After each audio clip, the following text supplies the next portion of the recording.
Hi, എല്ലാവർക്കും എൻ്റെ പുതിയൊരു വീഡിയോയിലേക്ക് സ്വാഗതം. ഇന്ന് ഞാൻ ഉണ്ടാക്കാൻ പോകുന്നത് ഉലുവയിലയും കിഴങ്ങും കൊണ്ടുള്ള ഒരു മെഴുക്കുവരട്ടിയാണ്. ഉലുവയില ഞാനിവിടെ ചെറുതായി അരിഞ്ഞെടുത്തിട്ടുണ്ട്. ഇനി ഇതിലേക്ക് വേണ്ടത് ഒരു വലിയ സവാള അരിഞ്ഞത്, 2 വലിയ ഉണക്കമുളക്, 3 അല്ലി വെളുത്തുള്ളി ചെറുതായി അരിഞ്ഞെടുത്തിട്ടുണ്ട്. പിന്നെ വേണ്ടത് കുറച്ച് കറിവേപ്പില, പിന്നെ 2 മീഡിയം സൈസ് ഉരുളക്കിഴങ്ങ് ഇതേപോലെ അരിഞ്ഞെടുത്തിട്ടുണ്ട്. മെഴുക്കുവരട്ടി വെക്കാനായിട്ട് ഞാനിവിടെ ചീനച്ചട്ടി വെച്ചിട്ടുണ്ട്. അതിലേക്ക് വെളിച്ചെണ്ണ ഒഴിച്ചു കൊടുക്കാം.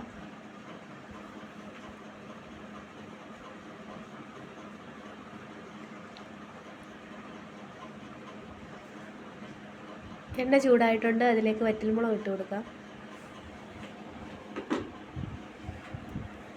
ഇനി അതിലേക്ക് കറിവേപ്പില ഇട്ട് കൊടുക്കാം. ഇനി വെളുത്തുള്ളി ഇട്ട് കൊടുക്കാം. ഇനി ഇത് നന്നായിട്ടൊന്ന് വഴറ്റി കൊടുക്കാം.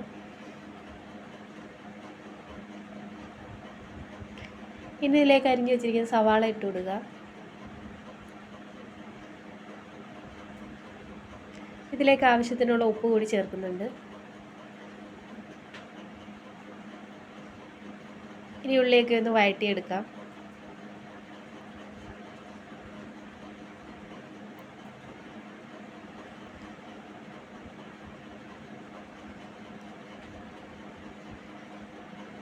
ഉള്ളിയൊക്കെ വഴണ്ട് വന്നിട്ടുണ്ട്. ഇനി ഇതിലേക്ക് ആവശ്യത്തിനുള്ള പൊടികൾ ചേർത്ത് കൊടുക്കാം.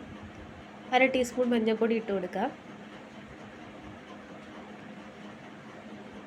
ഇനി ഇതിലേക്ക് 1 സ്പൂൺ മുളക് പൊടി ഇട്ട് കൊടുക്കുക.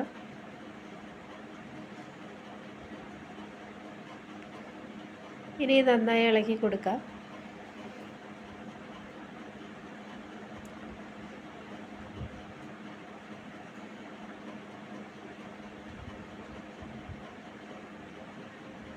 ഇനി 1 സ്പൂൺ ചതച്ച മുളക് പൊടി ഇട്ട് കൊടുക്കാം.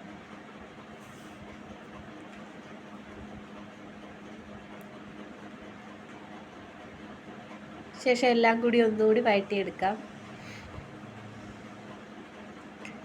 ഇനി ഇതിലേക്ക് ഉരുളക്കിഴങ്ങ് ചേർത്ത് കൊടുക്കാം.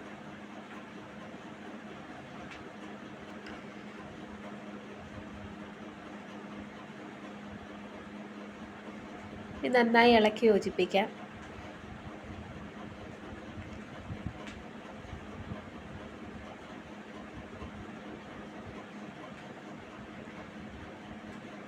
ഇനി ഇത് അടച്ചു വെച്ച് മീഡിയം തീയിൽ വേവിച്ചെടുക്കാം. കിഴങ്ങൊക്കെ പാതി വേവായിട്ടുണ്ട്. ഇനി ഇതിലേക്ക് ഉലുവയില ചേർത്ത് കൊടുക്കാം.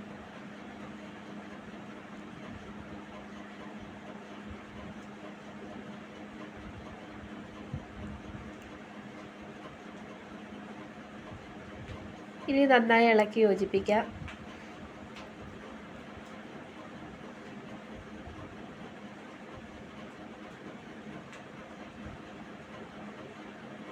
ഇനി ഇത് തുറന്ന് വെച്ച് വേവിക്കണം. ചീരയിലെ വെള്ളമൊക്കെ ഒന്ന് തോന്നു വരുന്നതിന് വേണ്ടിയിട്ട് അല്പനേരം തുറന്ന് വെച്ച് വേവിക്കാം. ഇപ്പോൾ വെള്ളമൊക്കെ ഇവിടെ തോന്നു വന്നിട്ടുണ്ട്. ഇനി ഇതൊന്ന് അടച്ചു വെച്ച് മീഡിയം തീയിൽ വേവിച്ചെടുക്കാം.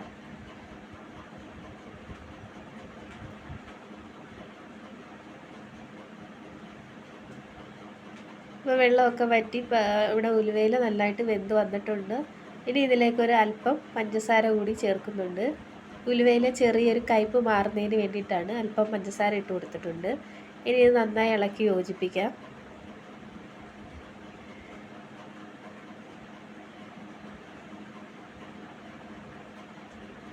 വീണ്ടും ഒരു അല്പം നേരം കൂടി നമുക്കിതൊന്ന് വേവിക്കാം. അങ്ങനെ നമ്മുടെ മെഴുക്കുവരട്ടിയൊക്കെ ഇവിടെ വെന്ത് വന്നിട്ടുണ്ട്.